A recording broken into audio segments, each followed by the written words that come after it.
This house is from La Camargue, this land of white horses, wild bulls, and pink flamingos, as well as mosquitoes, coexisting in liberty between two arms of the river Rhône, in an area of south of France that looks like nowhere else. With a 75-kilometer seafront natural park, the scenery there is a blend between swamps and desertic landscape. Though it faces the Mediterranean, it is not crowded with people. Indeed, it feels more like an undiscovered wild place, with few little white houses and some colorful caravans scattered amongst the high grass and the swamps. It's a wild area with strong winds, often 100 kilometers an hour, and life is kind of a challenge out there. The area has succeeded in maintaining a balance between man-made exploitation of the resources and preservation of the rich biodiversity of its territory. They didn't let just anything happen to their land. For example, what grows very well in the sands and the marshes are reeds or high grasses, known as a very good rooftop material because it provides excellent insulation and is therefore exported to northern countries such as in Great Britain, the Netherlands, Denmark, and more. It is also ecological and long-lasting. The rooftop of our paper model here is made out of reed. Salt is another internationally acclaimed product out of La Camargue. The starting point in salt production is the Mediterranean Sea, where the salt concentration is 30 grams per liter. From this point to the harvest point, the concentration will 10x to 300 grams per liter.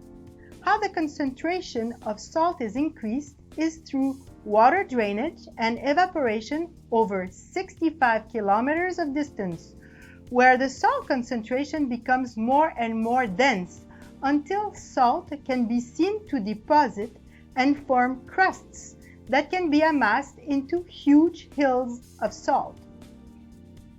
For centuries and going back to prehistoric times, La Camargue has been home to hundreds of bird species, but also wild white horses and wild bulls and pink flamingos. As a protected reserve, it is the migration halt for the northern birds migrating to Africa back and forth. It is also the only place in France where pink flamingos breed and nest their young. The white horse Camargue horse lives outdoors year-round and is not kept in a barn. And the bulls?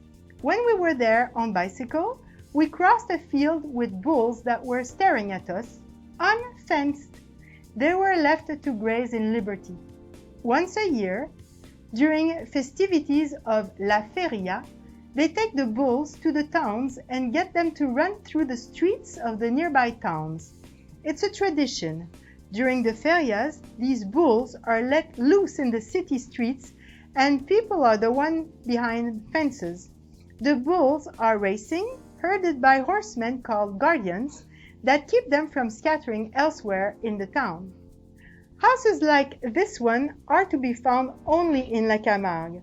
They were built to resist very strong winds. The rooftops are made out of reed that grows in plenty all around.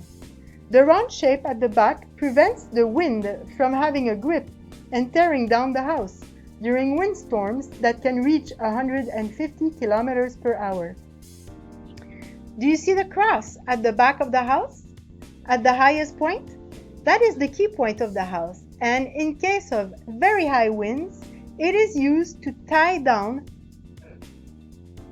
the mast to posts that are in the ground, thereby securing the house from the violent gushes of wind that would otherwise tear it down. The facade of the house is always facing south, and the round end is always facing north, as the Mistral, which is the name of the wind, blows in a constant north-south direction, from the land to the sea. The Camargue is a land of tradition and pilgrimage for the Gypsy community, and every year in May there is a huge gathering there where they take a statue representing Sainte Sarah, their patron saint, to be immersed in the sea. This is an occasion for festivities which feature character dance and gypsy music. And that culture is very much alive in La Camargue. If you ever meet the people native of La Camargue, you will hear them say that the reason that they are so attached to their land, to their bulls, and to their horses is because of the freedom which they feel while taking their herds to pastures in this land of wilderness that remains untouched, like out of time and out of civilization. Maybe we have convinced you to visit La Camargue one day. And as a bonus, we have linked a video or two that you can enjoy until you go there in person. Enjoy this pretty La Camargue Guardian's House, as it is called locally, and we will see you soon for our next destination. Bye for now!